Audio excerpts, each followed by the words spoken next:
Hey, what's up, everybody? You're now tuned into Live at Radio, and I'm your lovely host, Cha Cha Mystique. Tonight, we're going to have a dope interview with Andreao FANATIC Heard.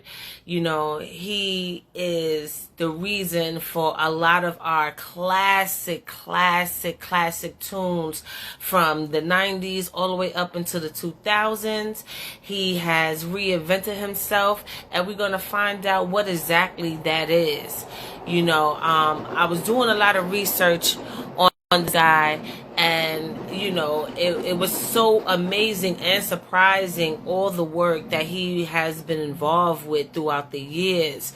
Timeless classics of hip-hop, R&B, soul, and now rock and roll classics that are the soundtrack to our everyday lives. It hasn't been not one moment in these last eras, especially the golden era, where you turned on the radio and didn't hear a song that he executive produced. He is Grammy Award-winning, multi-million albums or singles sold. He has been in everybody's radio waves. He's been in everybody's CD playlist. And it's such an honor to finally sit down and meet this gentleman and have a great discussion with him about his career and everything else that's been going on with him. I'm excited. I'm waiting for him to pull up. Thank everybody for tuning in right now. Please like, share, bring your people in, and so they can have this or be a part of this dope discussion. How are you? I am good. I am great. I can't complain at all. I'm happy to be here. I am ready. Now, where are you located at? I'm in Harlem, New York. Oh, okay. New York City. All right. I like that. Yes, on the east side. Yeah.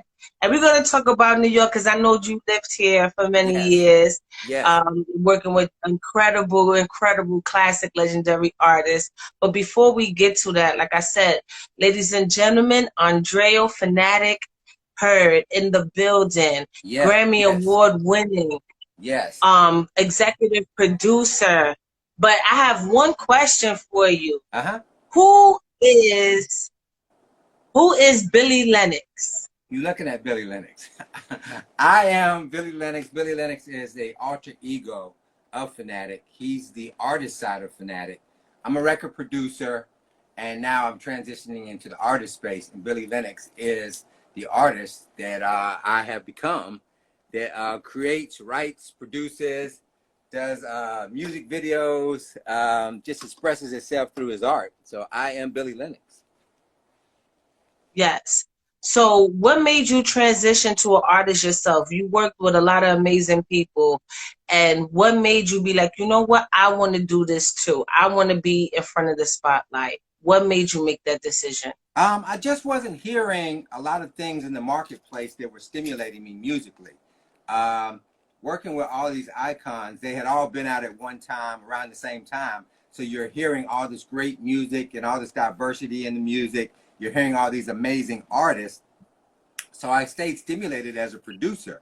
But as we're moving forward now, I'm not so much hearing that. And so I was always told that if you don't like what you're hearing on the radio, then make something to change that. So I started pursuing, when the pandemic happened, I started getting into the artist space because right now we have two genres of music that we're only really able to express ourselves in, which are hip hop and R&B.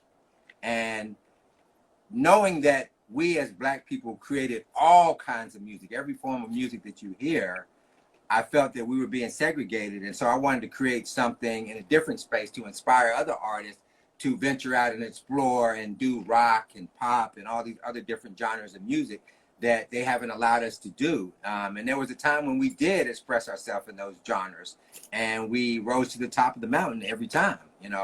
When Jimi Hendrix and Chuck Berry and Little Richard and Terrence Trent D'Arby and Prince and Lenny Kravitz and all Living Color, all these Black artists were doing rock and roll, we rose to the mountaintop. And now when I look around, I don't see any people that look like me doing rock and roll. So I wanted to do that type of music, give other artists the inspiration to do that as well, because I know it's in them. I know rock and roll gives you a certain feeling and a certain vibe that makes you really want to express yourself through your fashion or your sexuality or the lyrics or the music, and you know, it just gives you a certain energy, and we don't really we don't have that. So I want to inspire other black artists that that spirit lives in them, that they want to express themselves in the same way. Yes. Now, you said there was nothing out here inspirational enough for you to want to pick an artist or try to connect with an artist to work with. Mm-hmm. Why do you feel like that's happening in the music industry today? Why do you feel like it's so saturated with a limited amount of talent? Well, the thing I noticed is there's talent. That's one thing that we do have, is the talent is there. It's just that the way the record business is set up now, you have talented people, but they're all singing over the same music. You can't really differentiate the music. Like when D'Angelo came out, you knew what his sound was like, and nobody else sounded like that musically. When Maxwell did that, when Tony Braxton did that, when Janet Jackson did that, when Aaliyah did that, when Jodeci did that, you know, when Prince did that, they all had their distinct sound musically that was undeniably theirs, and nobody could do it but them. Now we're in a place where the production has been minimalized, so now all the tracks sound the same. They all have the same vibe. It's just different talented singers on top of it, and it's really hard to create signature in that when you do that. So what it is everybody is out there just trying to make a hit record so that they can continue to exist. No? Yes. Good. Okay, so so the problem is that you can't there's no difference in what we're hearing out there musically. And for me, it starts with the track, because I am a producer at the core of it, and it starts with the track. So if the music doesn't move me, it's very hard for me to get into the singer. It's all about, you know, these singers are just trying to make a hit record versus taking you on a journey.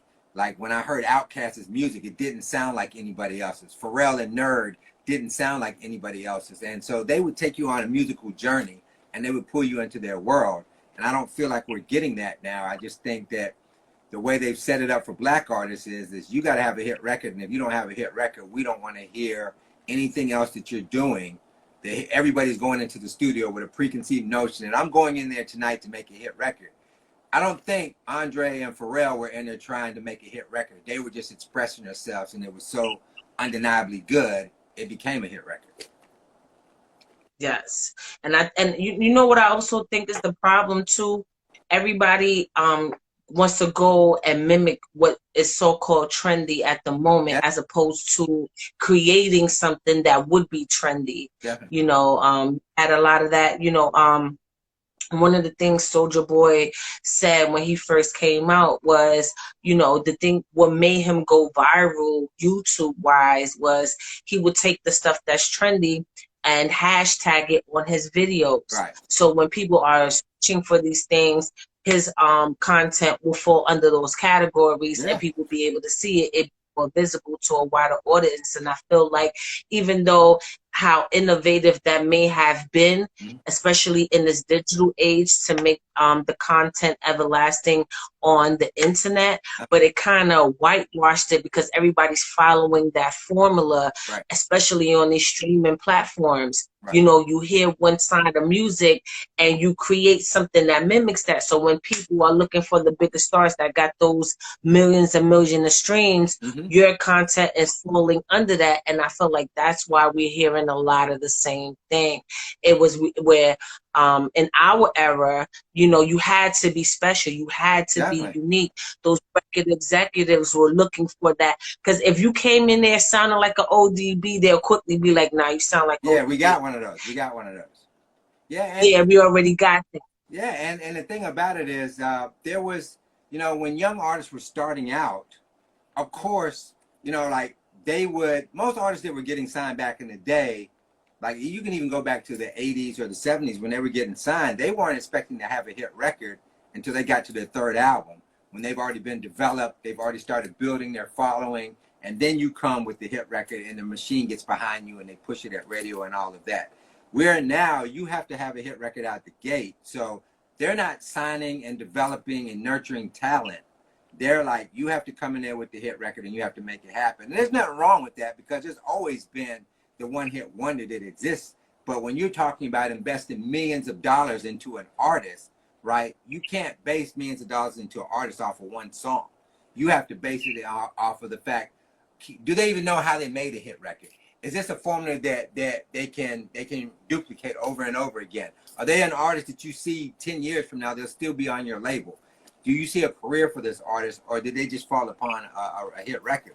And you can have one hit wonders and artists like that on your label, but you still have to have your Alicia Keys and your Beyonce and your Maxwell and your D'Angelo and your Bruno Mars. You still have to have those major artists on the label as well.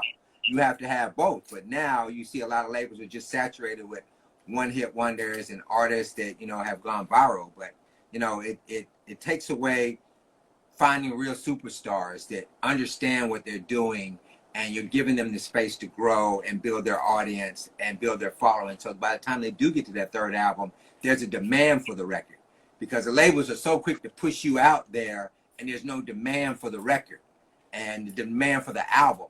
So it's so important that you give the artist time to develop, because a lot of these artists are trying to develop on their own and don't really know how to do that. They just know how to be creative. They know how to record, but it takes some time to develop. I studied artist development because I was founded by Vincent Herbert, who found Lady Gaga and JoJo.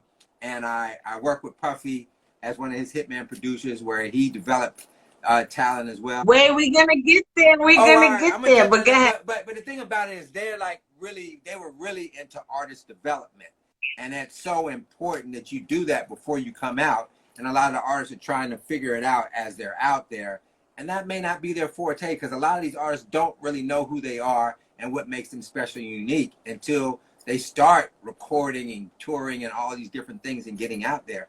And then it's almost like it's too late at that point, because you're constantly switching, and then you have the pressure to deliver a hit record at the same time.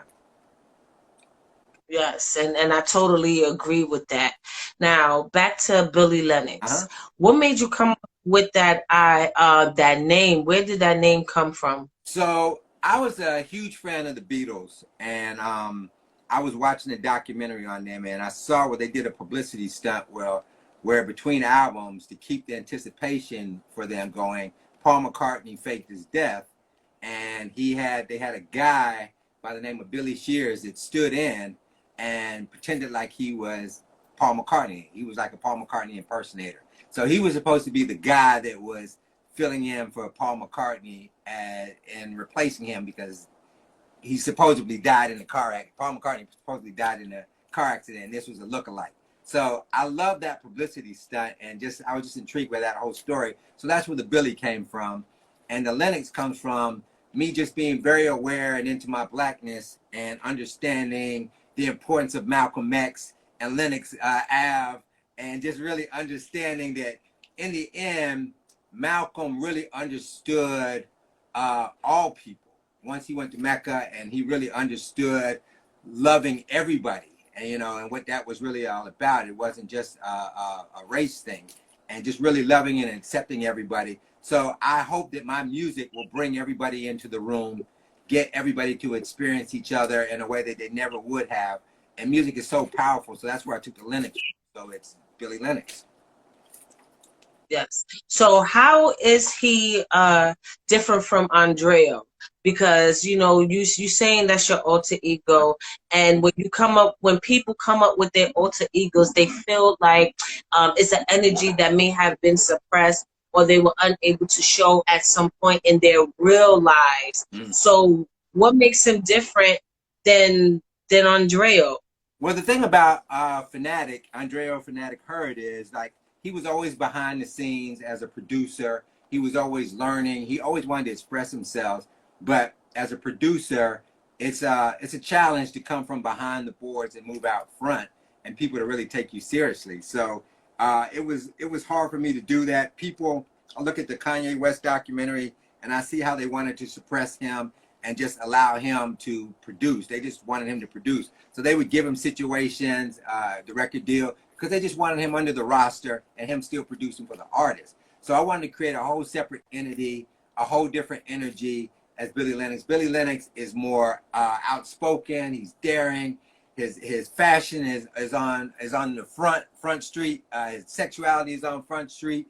Everything about him and how he's himself, the relationships with love and life that he goes through, he's expressing it through his music. So you're seeing actually Fanatic in his most vulnerable and transparent state, and I'm expressing that through Billy Lennox. So this is a side of me that I've always wanted to express, and Billy Lennox just.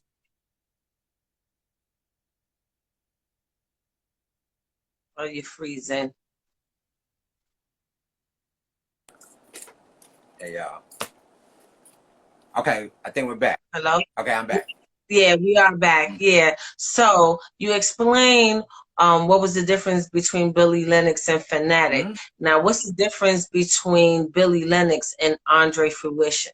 Well, Andre Fruition was a band that I created before I got to Billy Lennox. Billy Lennox wouldn't have happened without Andre Fruition. Andre Fruition was me just not making the full commitment and what it took to be an artist. It took the 2 years of the pandemic to get to this place of Billy Lennox, where Andre Fruition was me naive, being in a very naive space, thinking that I could just jump from behind the boards to just being an artist without really knowing who I was as an artist before I came out. And so when the pandemic happened, I shut everything down. I locked myself in my room for months, just recording from and writing from the moment I slept to the moment I woke up. Is just constantly developing myself as an artist, because you can always fall upon a record that's a good record that people like, but you still have to figure out, okay, now how do I expand upon that? How do I convey my perspective? How do I convey my consistent melody or vocal tone or even the production? So in those 2 years, it was just me developing as an artist and really understanding what my music sounded like, what my image was like, what my perspective was, and what I wanted to talk about. I wanted to create something so signature that only I could write for me, or only I could do the music for my album, because it had me immersed so much in it that nobody else could really, create in that space unless I was involved. Because I use co-producers. I haven't used any co-writers. I wrote everything. I have 14 songs on the album.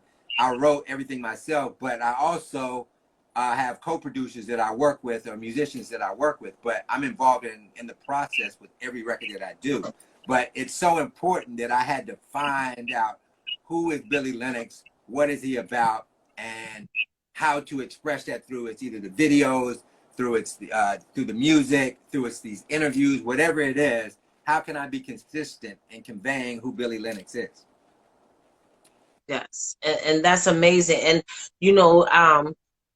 like a Beyonce and like a Michael Jackson, those were a few of the amazing people that you work with. You have to be hands-on with your work. Now, that kind of situation was different when you were a part of the Hitman, Bad Boys Hitman production team, where you worked together as a collaborative on people's albums, singles, or whatever they were pushing out.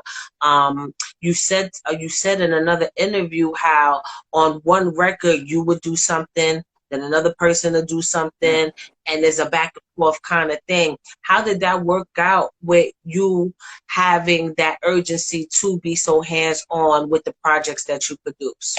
It's an amazing thing for me, because before that I was producing everything myself. I was involved with any aspect of the music. I did it all myself.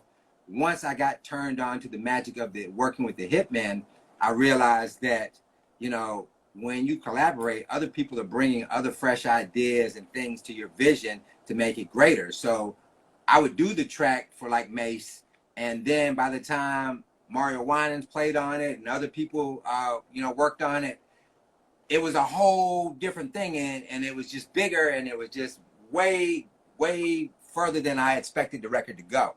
And so that's when I realized the magic in collaborating. And so now, as I'm working on my project, I understand the importance of collaborating and people bringing in fresh ideas and adding on to your vision. And But is it that easy all the time? Is there ever a moment when that kind of situation can actually cause a clashing effect? Like maybe you had a particular idea for a song, mhm, somebody came in and added a sprinkle that mhm. you may think that it was off a little bit. How was egos able to be checked? Because you know how it is in this industry, especially the male energy Right. and people being competitive and always wanting to do the right thing when it comes to putting Uh, out content. So how were y'all able to work through those clashable moments where maybe you felt like a song should have went a certain way, but it went somewhere else? P. Diddy. I trust P. Diddy. He mediated all of that. Yes, yeah. At the end of the day, I'm the producer, but at the end of the day, he has the final say so. And the thing about him is he's so established, had such a great ear, had so much success that I totally trusted his vision. Um, you know, I never felt also too that I had handcuffs and I couldn't get off what I was creating, but I always trusted his vision. And I learned from him, as well as working with other people, how to work with other people, how to find those people that you have chemistry with, that you guys speak the same language musically. And eventually you start finding those people, because I started out working with a lot of different people, but I found that Mario Winans and I really clicked a lot. And we, he knew how to just add just the right things to what I was doing to bring the vision of, you know, all the way to the finish line. So I worked with him a lot on some of the stuff that I was doing, but just always trusting Puffy and his vision, always trusting Vincent Herbert and his vision. I've been so blessed to have Omar Rambert as well. Just always had great mentors around me that I always gravitated to people that were just a little bit left, right? And they always were able to find something unique that made my production stand out or the record stand out in some kind of way. So those three mentors, I trusted very much with my music, that whatever I was creating in my bedroom, they could take it even further than even I envisioned it. Yes, and shout out to the rest of the hitmen like Yes. Stevie Oh, J. You so know, many talented. a lot of yeah, so many talented people, so many classic songs came out of that. Now, how long were you a hitman? I was a hitman for probably about a year and a half, maybe 2 years.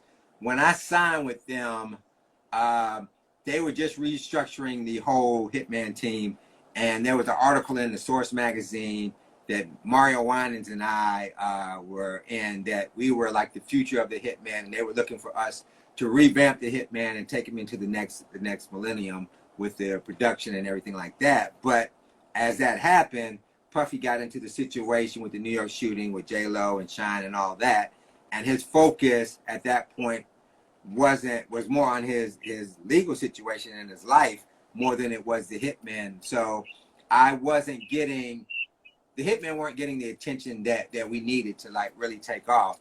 And for me, there was a lot of pressure to commit contractually at that time, and I wasn't going to commit when I knew the focus wasn't there. And so, you know, we parted amicably, and I went on to, right after that, produce Michael Jackson. So I wasn't mad. Yes.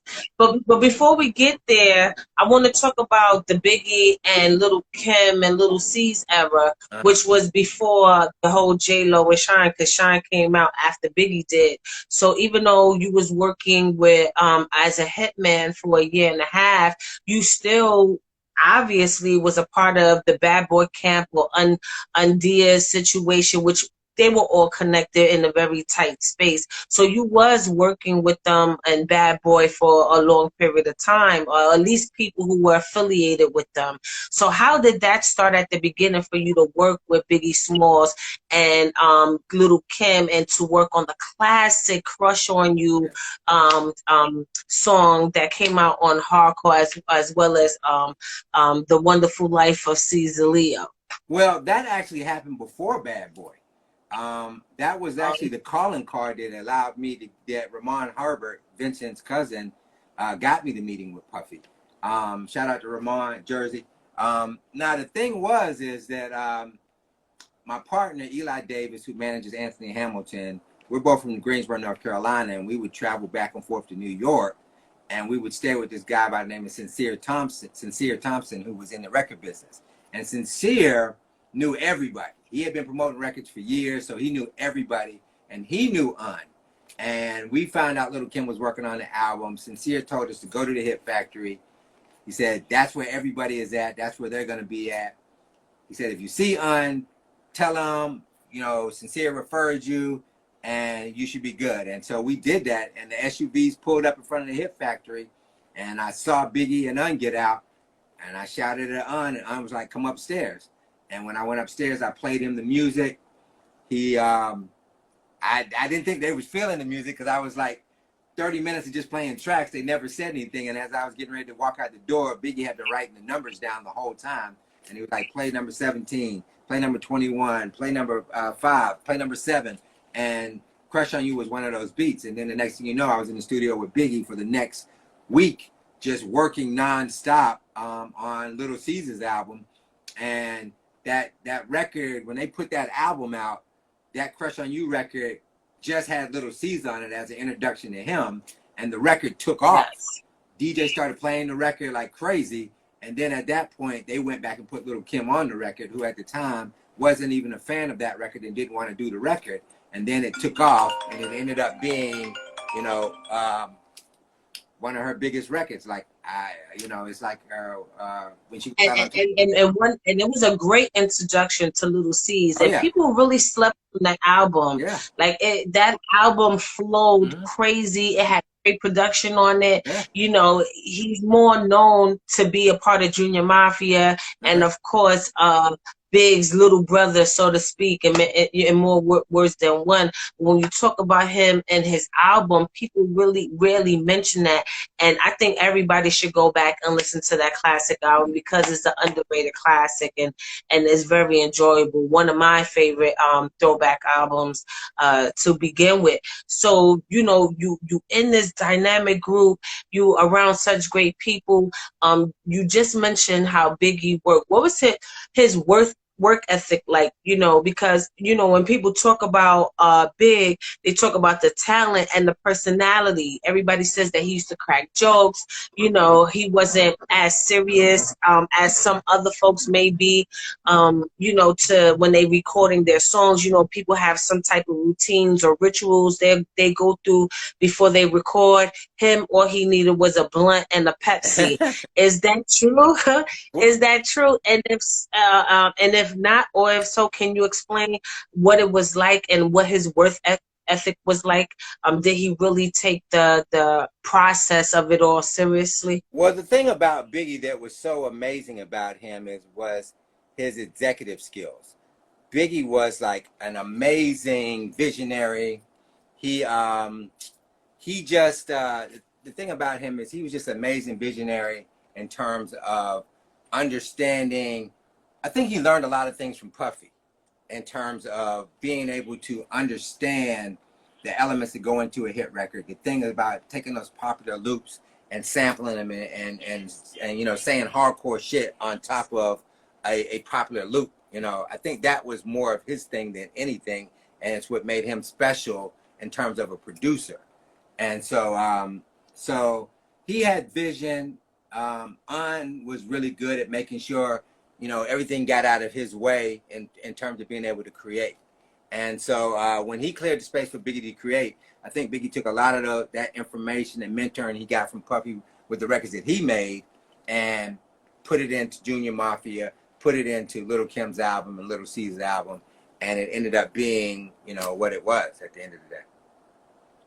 Yes, and salute to you for that. You know, like I said, you know, and around that time, you did Killing Me Softly. That's all around, you know, the same time, within those same years. So how are you doing all of this at the same time? Like, it's like nonstop, hit after hit. Everybody know the classic remake of Roberta Flack's Killing Me Softly, but you changed beat in the background to Lauryn Hill's such a classic melodic voice that she has, uncompromising.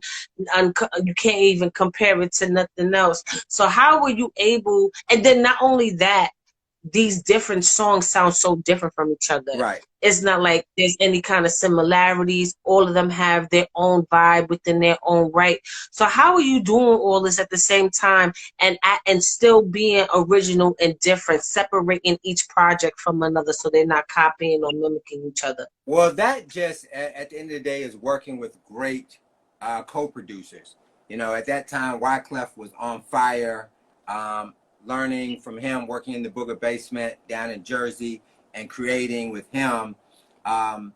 Just working with Puffy, working with Vincent, working with Wyclef, working with Omar Rambert, working with all these different people that weren't just writing checks, weren't just giving you opportunities. They actually were involved in the production. They were very involved with the artists, and then just being involved with the production. These guys were executives, but they still were very, very involved in the production aspect of the records and teaching me and mentoring me at the same time on how to produce hit records. So I was just lucky to be in the right place at the right time where all of these guys were like really in their moment, and I just happened to be a part of it. And musically, I connected with them. Also, too, because we spoke a lot of the same language in terms of the music, you know, because I was into growing up on the radio and listening to all of these popular songs that were big hits growing up that now you could take into hip hop and remix them and put new drums behind them and reintroduce them. They were already hit records before, so when you're, you know, adding beats to them and people are rhyming on top of them, now they become even bigger hits. But the core of those records were already there. Roberta Flack already had a hit with Killing Me Softly. It was just reintroduced to a new generation that they could appreciate it, and the way that Lauren was spitting it, and the way that I put the drums up under it, and Wyclef's bass line on top of it, or Jerry Wonder's bass line on top of it, it just allowed it to be, you know, where you could play that ballad that is now a hip hop beat in the actual club, and people can feel it. Now they go back and revisit that. So it was just great people that I had a chance to work with at a great time. Yes. So, you know, we do know that you didn't receive the full credit or the whole credit for that song, and you express how you're not really looking for it, even though, you know, they try to work with you again and things like that, because you had such an amazing career. If Wyclef was to come to you tomorrow and be like, I want to sign you and make our own Hitmen, but over here, would you continue to work with Wyclef, or would you have to they will have to settle that debt before you move forward with them? No, not at all. Because one thing I know about this business, everybody that is in this business has battle scars. They have moments where they have been taken advantage of because of their naivety in the business, just not really understanding the business. So it happens to everybody. I'm sure he's had situations. Everybody that I work with have had situations that were unfair to them. I always look at it like, you know, it was a moment in time. We all grow and mature from that. If you respect the guy's talent, you know, that's all, that should supersede everything. And for me, you know, I wouldn't sign with any of these people now, but I definitely would work with these people again because I believe they're in their talent. And the thing about it is, you know, I look back at those situations like, you know, it didn't work out financially in my favor or getting the credit or whatever. But, you know, at the end of the day, they're playing that song somewhere in the world today, and somebody is feeling some joy from that record. So I played a part, and like I said before, I did my job. My job as a producer is to make music, to make people feel something, you know, feel some emotion from it. So if people are feeling something from that record today, I've been overly compensated for that record. And like I say, money comes and goes, but that record is going to play on until the end of time. So every day that somebody feels something from that record, I'm rewarded. Yes. And, you know, with Diddy, you said, you know, y'all left because there was a lot of situations that was going on. You have now in the media, like people like Mace and Freddie from Making the Band talk about how they were treated unfair and then get their just do whatever it is that they was looking for. Stevie J just did a docu-series, I think on Sun, when he was like, he didn't have to go through none of that stuff other people were complaining about. Is that the same thing for you? Did you ever felt like you wasn't getting the what you was deserved there, being that it seems like that was an often thing people would complain about Puff Daddy? No, I think maybe, yeah, well, I mean, so from what I hear, I mean, it's like Mario, Winans, myself, and Stevie J are probably like the only survivors from the bad boy curse. But nah, but at the end of the day, I feel like what he gave me and the information he gave me while I was there is priceless. And so that's all I could ask for him.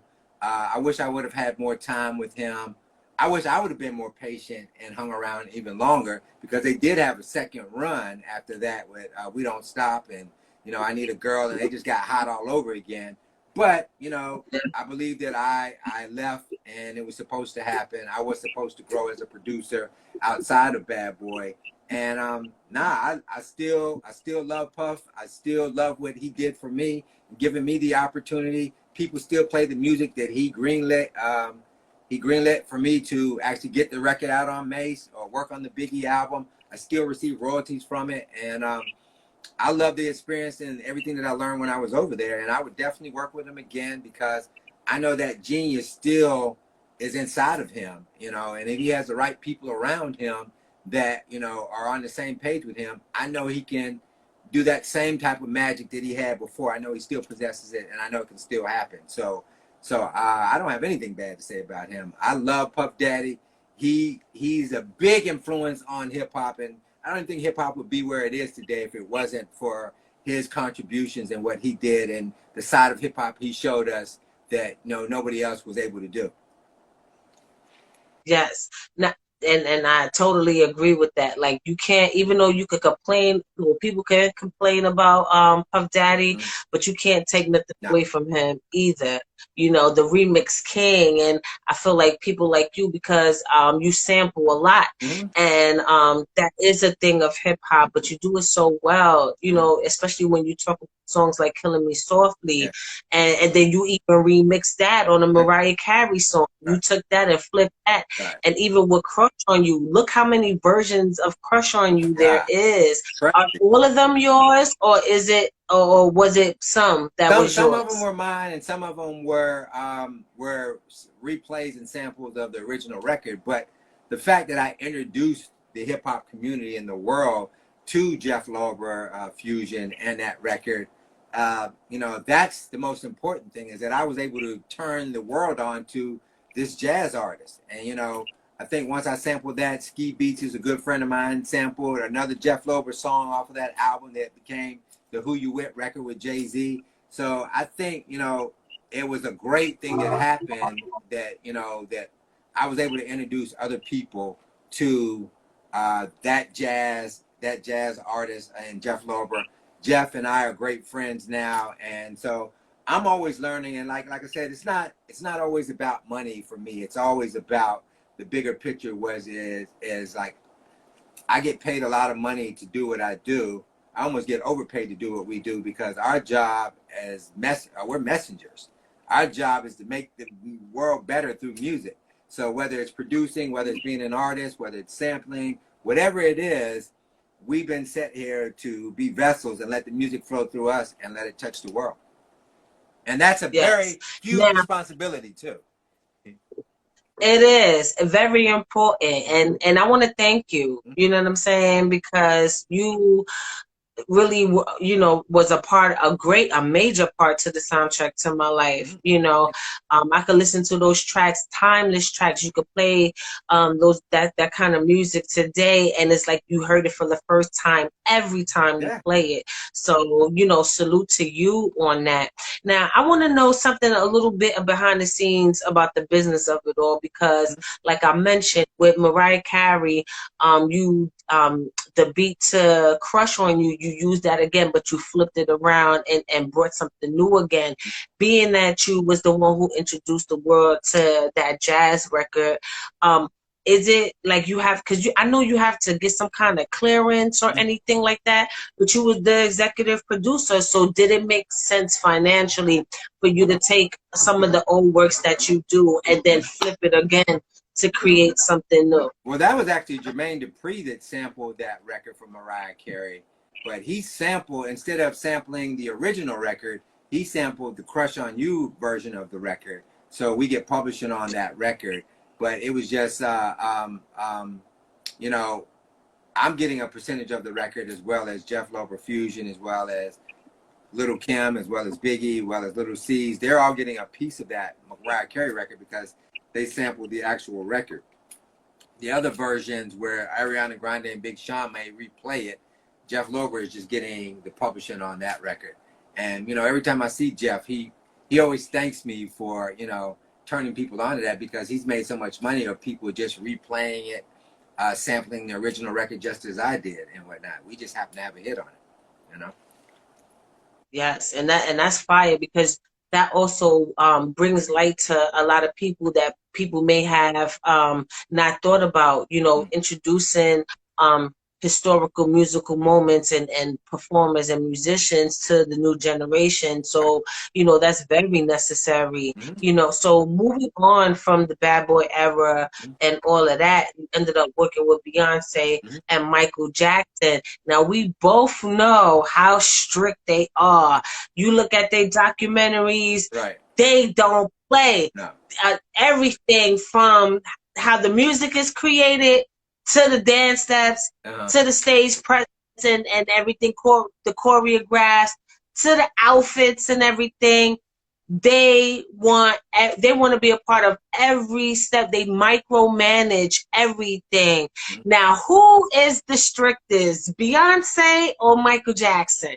Ooh, that's a close one. I think with Michael Jackson, it wasn't so much because Teddy Riley was involved, and they had already done the Dangerous Project, so there was a trust built there with those two, where Michael didn't have to make sure that his music was being protected, his what we were working on behind closed doors wasn't being protected, because him and Teddy had that trust. With Beyonce, it was very secretive. This was her first single, coming out as a single artist. This was like her first time, her first album leaving the group. So it was a big moment for her, a very crucial moment for her. So a lot of things were under wraps. I didn't even know that they had even written the record until like 6 months later. And I get a call in the middle of the night to show up at the studio to mix the Beyonce record. And I was like, I didn't do any Beyonce record. What are you talking about? And they was like, oh no, she wrote a song to one of your tracks and she's ready to mix it. And so next thing you know, I'm in the studio with her, and she's very meticulous about the mix. She's very meticulous about what sounds, the levels of the sounds, whether the drums are more in the forefront or the back, certain guitar riffs that are maybe like going against her vocals. She was just very meticulous about every aspect of the record. Most artists, they don't show up for the mix, or they show up for the final mix and just approve it, and then that's it. She's involved in the whole mixing process and making sure that every element of the record she's okay with. So that's the first time I really ever experienced that. And I think that's great, because it helped me learn how important it is as an artist to be involved in every process, every step of the way as you're creating that music that you're going to release to the world, because your name is on it. Is that the first time you seen an artist be so managed, or yes? Did you ever see something like that after? I haven't. I haven't seen that since then. Most artists are not like that. And that was very early on in her career. I know now at this point she probably has trusted people around her, engineers she works with all the time, writers, producers, people that she works with all the time. So they have probably already had those conversations about trust and leaking music and who can come to the studio when they're recording, or you know, all of those different things. You know, the writing process, everything. You know, I think it's a whole different thing now. Yes, and even though you were in the genre of hip hop and R&B, you see your rock and roll side in a lot of the work that you did.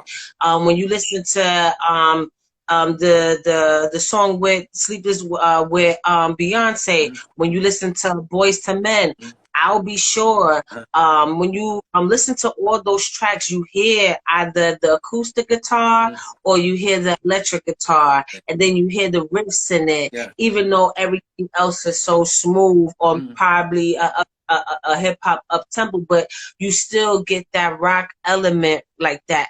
Why did you feel the need to hide it? Because, you know, when you look at, especially with Bad Boy, because if you look at All About the Benjamins, they had the rock and roll background to that, the remix. And he dealt with bands like Fuzz Bubble.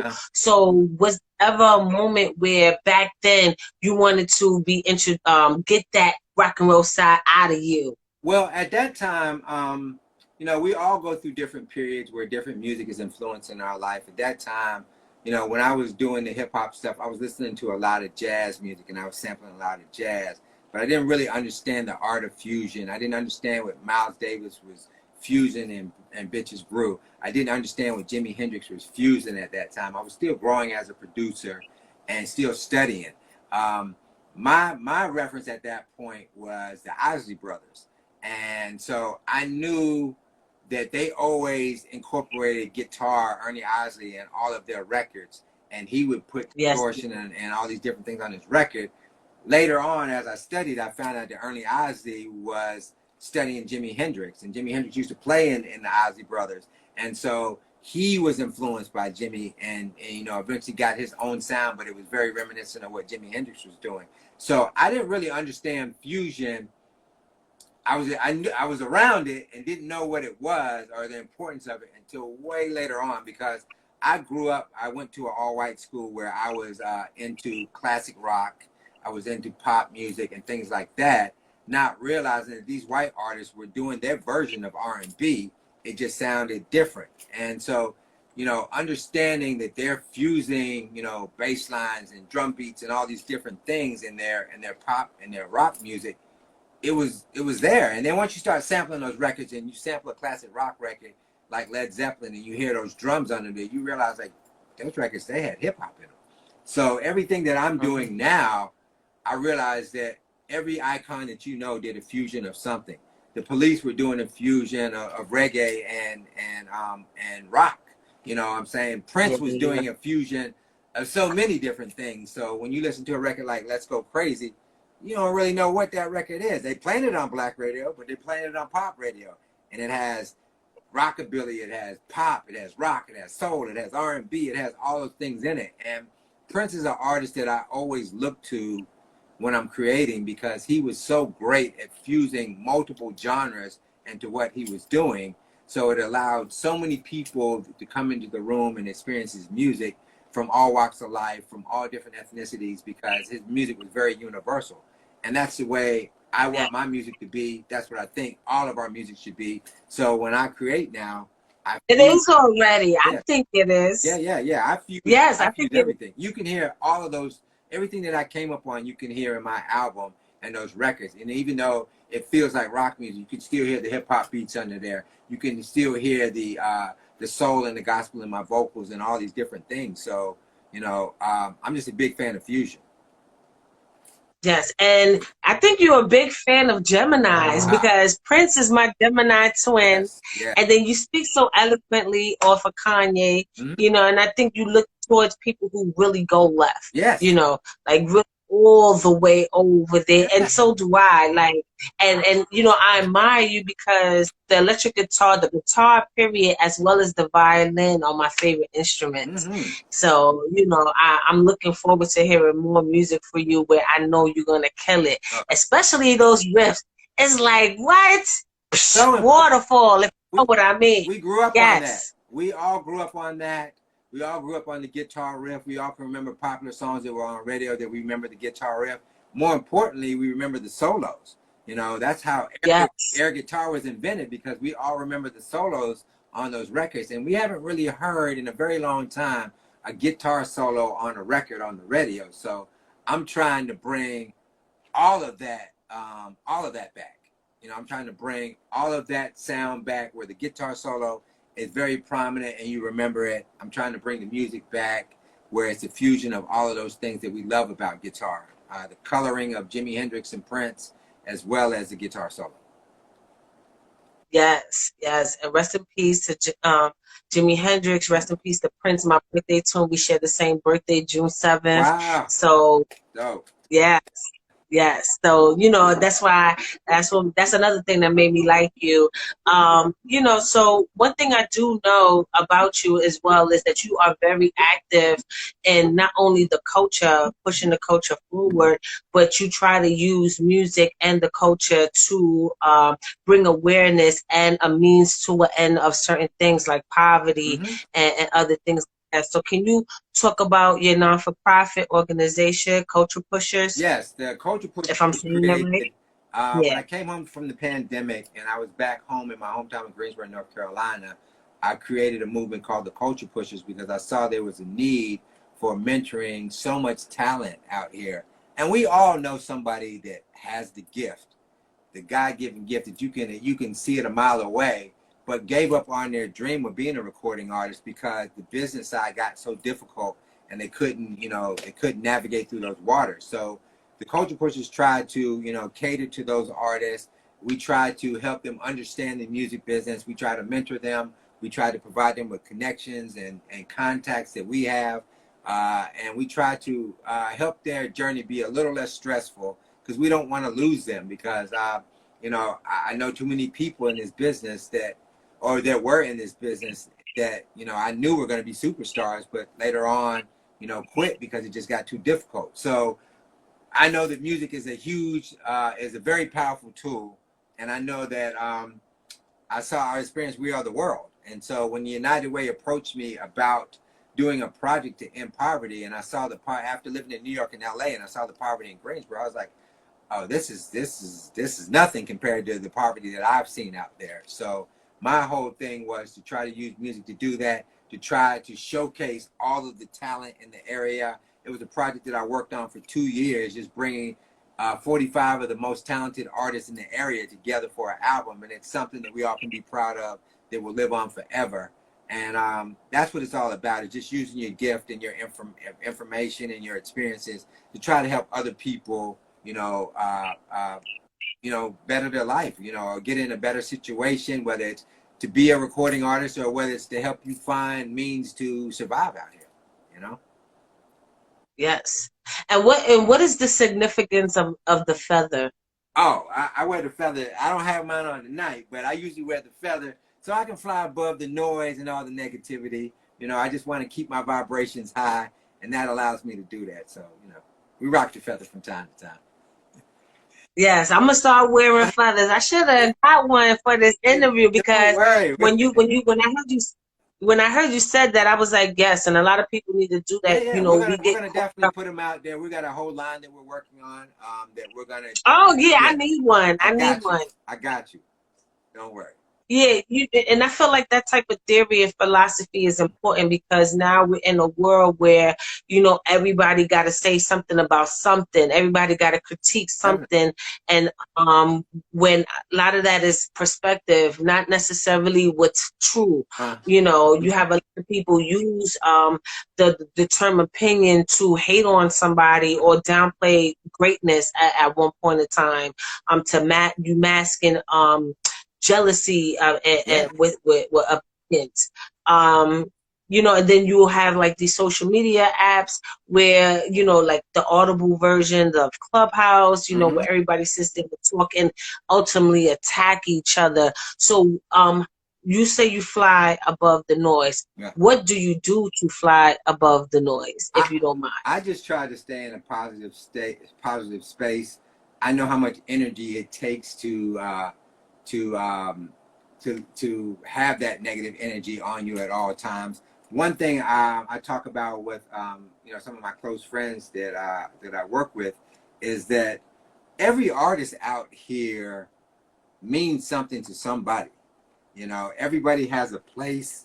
There are some artists that are greater than other artists, but if you didn't have the mediocre artist, you couldn't tell the difference between the great artists because everybody would be the same.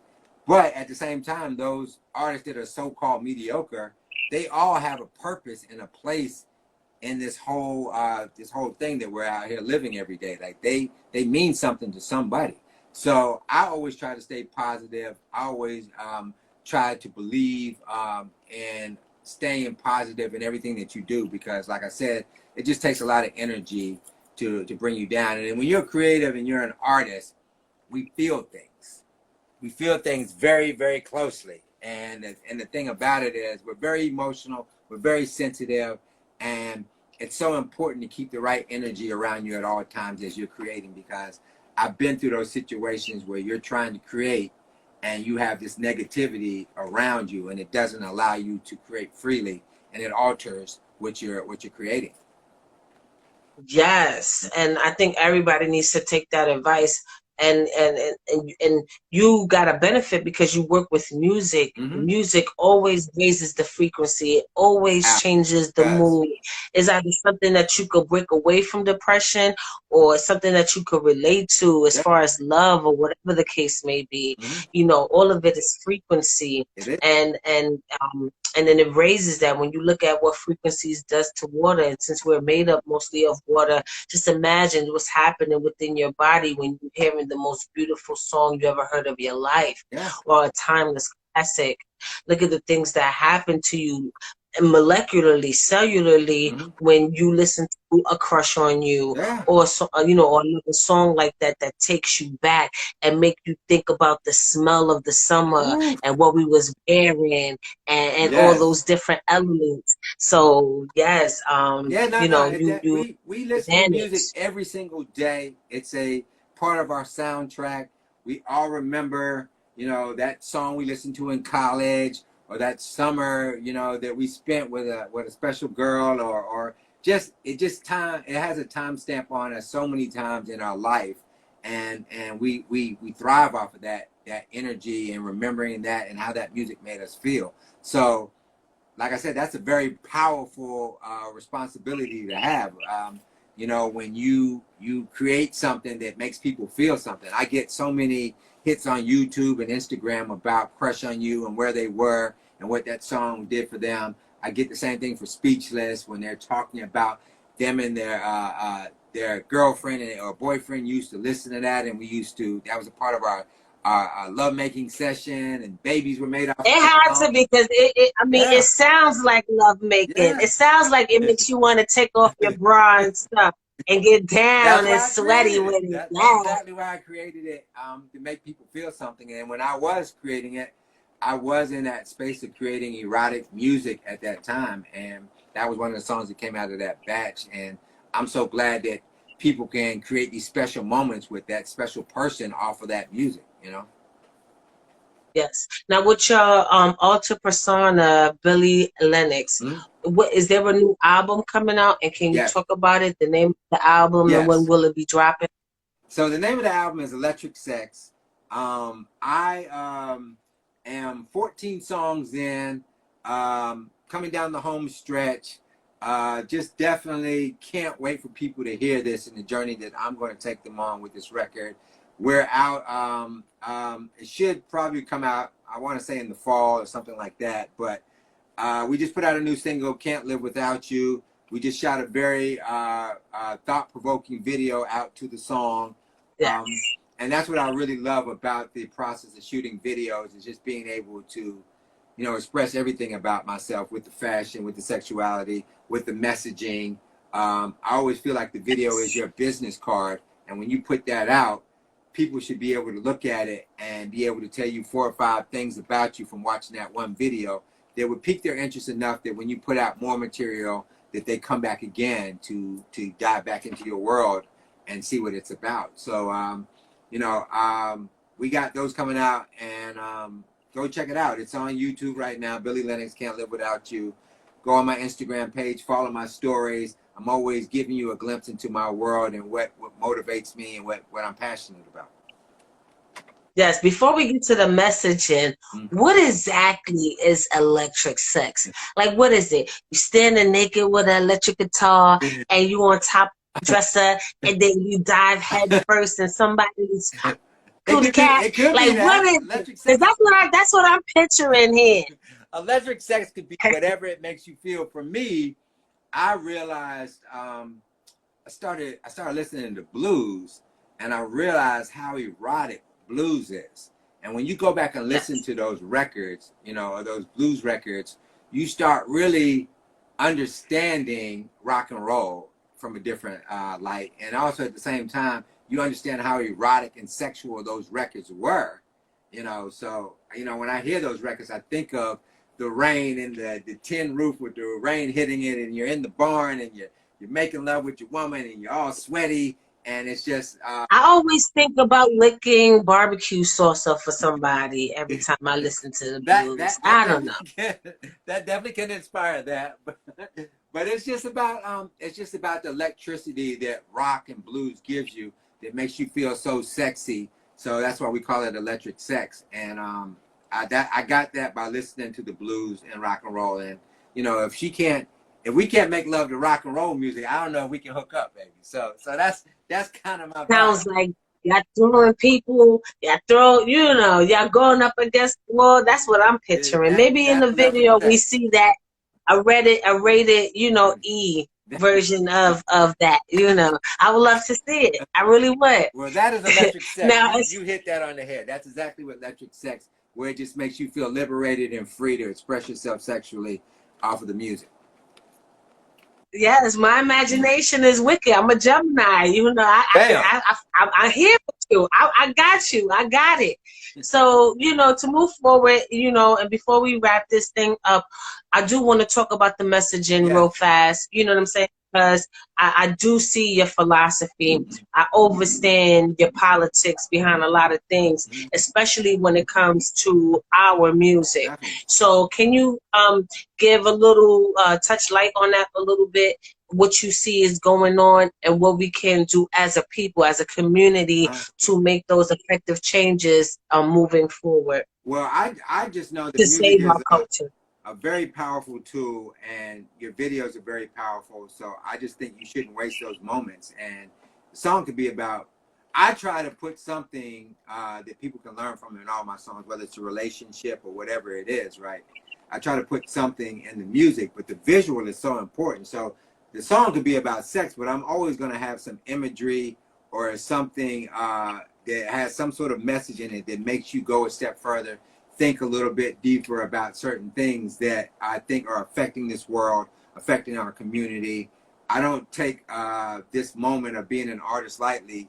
I think we have to be responsible, and we have to use our art to create and initiate change in this world. And so my thing is to always try to leave them with something to think about, something that they weren't thinking about before they heard your music or saw your video. It's so important that we all of us use whatever we can in our art to make people feel something, to make people think about something, to want to go out and do something different or approach life very differently than they have before. So I always try to put some sort of messaging in everything that I do. And I just think that, you know, artists need to be more responsible and take more time to do that. And because it can be very impactful when you have a huge audience of fans that hang on your every word, and you're saying things that are very provocative that people haven't thought about or that are afraid to talk about. That's why I love artists like Kanye West. I don't get distracted by the noise. He reminds me of a modern day Malcolm X or Muhammad Ali, where during that time period, my grandmother and my parents, you know, they shunned Malcolm X and Muhammad Ali because the vibrato was so loud. But when you focus on what the message is and what they're talking about, you realize that they're dropping science and they're dropping truth that people need to hear. So I don't get distracted by that. I used to be in that judgmental space. Following the herd. Yeah, I used to be in that judgmental space when I would go to church or I saw the hypocrisy in church with the pastor and what he was doing that was deemed ungodly, versus focusing on he's there to deliver the word, and he does it in a way that you should be focused on what he's saying and what the message is, versus the distractions of him being a human being trying to figure it out and get through life. And I think it's the same way with Kanye, and that's why I love artists like him, is because I don't get distracted by the noise. I focus on, like, what is he really talking about, and is it something that we need to hear? And so I love that spoken. And that makes us on time when by the time everybody else realized he was actually right, you already 10 years behind the I curve. mean, we went through that with So Tupac. You know, Tupac got this stigma on him and things like that, and the thug life thing and all like that. And a lot of people missed it until he was gone. And the same thing with Jimi Hendrix. and And the then same thing with Prince. realized, You know, so I think it's important that we don't get distracted by the noise or the messenger and really focus on what the another message is. Gemini. You know, definitely. Yes. It's been such a pleasure talking with you.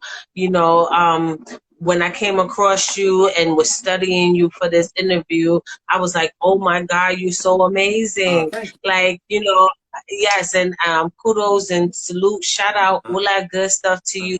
And I wish you all the best. Is there any last words you would like to say to the people to inspire them to keep pushing the culture forward? My whole thing is just, you know, don't ever give up on your dreams. Don't let anybody put an expiration date on your dreams.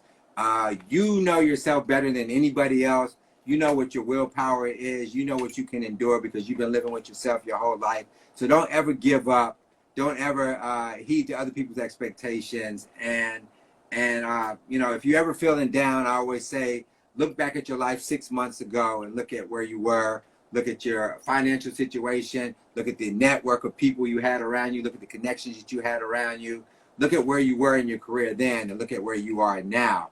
And you will see that so many things have happened in your life in that moment that, you know, you're closer to your destination than you realize. And I think a lot of people end up quitting, not realizing how close they are, because the beauty of being in the record business is you're always one phone call, one text message, one email away for another opportunity. And every day that you wake up, you have an opportunity to get to the next phase of your career.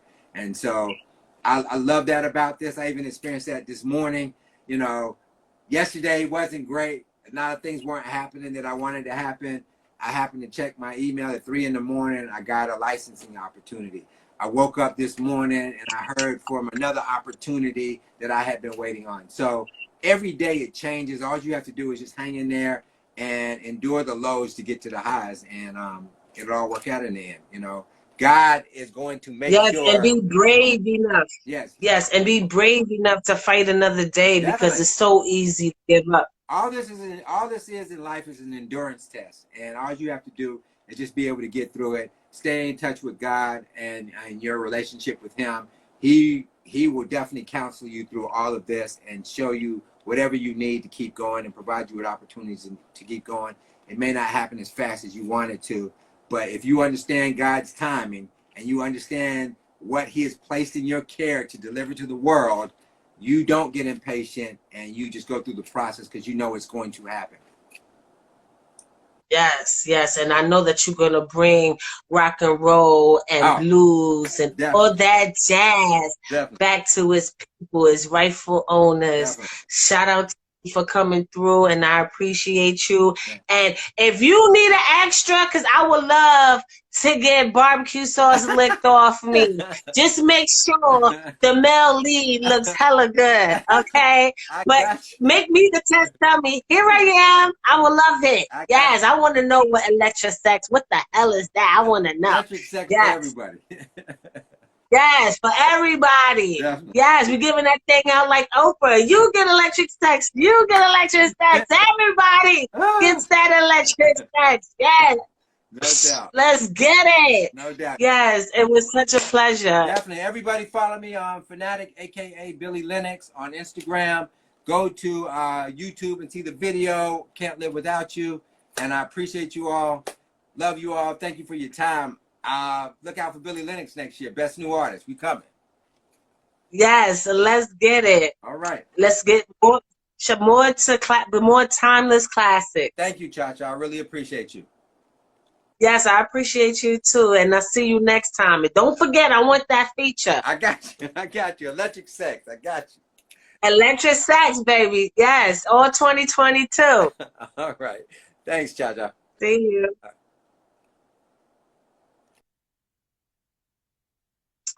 Yes, ladies and gentlemen, another dope interview with Billy Lennox. AKA Andreao FANATIC Heard. Yes. I told you, he is the reason for a lot of the legendary classic music that we was listening to over the years, from such icons like Michael Jackson, Beyonce, Lil Kim, Biggie. He was a hitman. I mean, what more can I say? I don't know what else to say about this man, that I am proud of him, and that he has the courage to step away from behind the scenes and now be a part of moving our culture forward, being a culture pusher. I mean, he was always a culture pusher. I believe he was always a culture pusher, but now he's on the forefront and being recognized, being brave enough, because being in front of the camera or being within the spotlight is not an easy thing to do all the time. People look at Stevie J. A lot of people didn't know who Stevie J was until he stepped out into the Love and Hip Hop, the reality show scene, and then now the masses knew who he was. Maybe a selective few knew who he was, but the masses didn't know who he was until he stepped out on faith and believed in himself and was like, well, shit, I'm enough in the character. I'm going to show who I am. And I feel like Andreao FANATIC Heard, a.k.a. Billy Lennox, is doing that at this moment. One thing that he really said that really stood out to me is that he wasn't inspired enough by nothing that's out there. And let's keep it real, none of us are. Yeah, we got our favorites at the moment and stuff like that, but do they really stand the test of time? Will we be bopping our heads to their music 5 to 10 years from now? Are these current artists going to be receiving lifetime achievement awards for their work? Is that going to happen? They may win a Grammy, or they may win something right now, but I mean, they giving those things out to everyone these days. So I don't know. But I'm looking forward to seeing more from him. And I know he's going to continue to give us timeless classics under the persona Billy Lennox. And I can't wait to see what that electric sex is like. Maybe I have an electric baby. I don't know. Wait, Chip, I ain't trying to put that on me. But you get what I'm saying. I want to shout out to everybody that tuned in to us with this episode. Please hit that like, share, comment, tell a friend to tell a friend. And if you're watching this on YouTube, please like, share, subscribe. If you are listening to the audio on our many streaming platforms, please write a review and let us know what you think. Put it in the comment section. Hit that notification bell so you could get all our content as soon as we post it. You are very much appreciated, and it's never too late to change the world. All it takes is one step at a time, and faith as big as a mustard seed in order for you to have that bravery to keep moving forward. And you don't have to stay into things that people think you should do. It's always great to step out of the box. Look at Billy Lennox. He is taking over rock and roll and jazz when he once dominated the music industry under hip hop, R&B, and soul. It's okay to spread your wings and fly in different directions. Stop being so predictable. Go out there and get it, especially if you can't do nothing else but think about these things. It is meant for you to have. So don't sell yourself short. Go get it. Go do it, whatever it is, whatever that may be.